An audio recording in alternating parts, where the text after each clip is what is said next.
Hello, everyone. Welcome to episode 65 of In the Word podcast with Will Marie. I'm Will. And I'm Marie. Glad to see you, Marie. Glad to have you back. Thank you.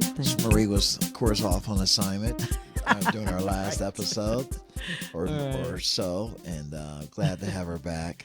Thank you. We love our we love our theme verse, Matthew 16:24. Then Jesus said to his disciples, if any of you wants to be my followers, you must turn from your selfish ways, take up your cross and follow me. That's just basically been our theme. Yeah. And we've been using that for the last year. It's just something that we're really excited about because we think it embodies everything there is to know about being a believer and being a Christian in the true biblical sense of the word. But before we jump in, let me just give you a way that you can reach out to us.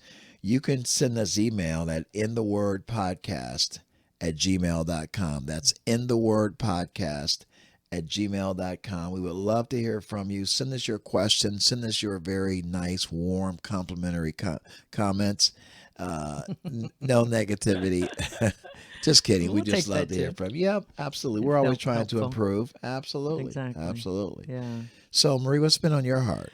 Ooh, so many things. And we've been going through talking about salvation and all of that. Yes, and conversion. And what has been near and dear to my heart is when you quote a scripture like Matthew 16:24, and someone may say, well, how do I do that? How do I take up my cross daily and follow the Lord? Right. And so that's where I've been in my walk and in the ladies class is breaking that kind of thing down and showing everybody, what it looks like and what it should look like when we claim that we're a follower of Christ. Because I think there are a lot of people seemingly that are in the church and think they're saved, but are not. Some of them are not sure, and some are deceiving themselves because the Bible gives evidence about what your life would look like if you are a believer. Now, we understand there are some that are going to be weak and some that are stronger or whatever, but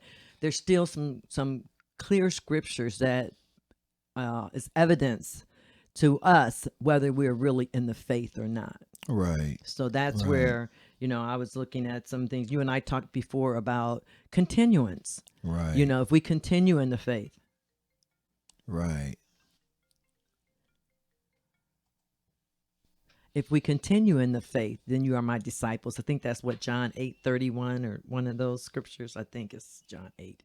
But anyway, I think in my opinion and my, in how I see the world changing and evolving is my prayer is that more preachers and evangelists and teachers would, sound the alarm. You got to fortify yourself. You got to be strong. This is not a time to be, in that prosperity mindset where everything is supposed to be good. And I'm supposed to have all these toys and all that. Those things are not bad in and of themselves, but we're in a battle. Right. And we're to be being trained and transformed. And that's more than a notion when you talk about, transformation and teaching ourselves how to think differently.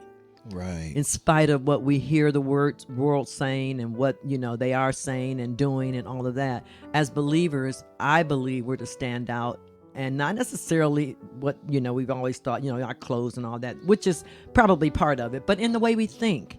In the way we live and loving the way we think and the way we live, as Christ changes our minds from a carnal mind to a spiritual mind. And also too, that is something that just doesn't happen. I've learned as I'm going through the scriptures that there's a part we have to play in that, and that is being diligent, being disciplined. We got to make that choice every day that we're going to choose Christ and we're going to choose to believe what he says in spite of what we see going on in the world, and so to me it's exciting that the Lord has given us this opportunity, with the podcast we can do that. But then in our daily lives, as we are going about looking for people and asking God to send people that we can share the gospel with and those that we can help, well, we can grow and help them grow in the faith also. Right. Exactly.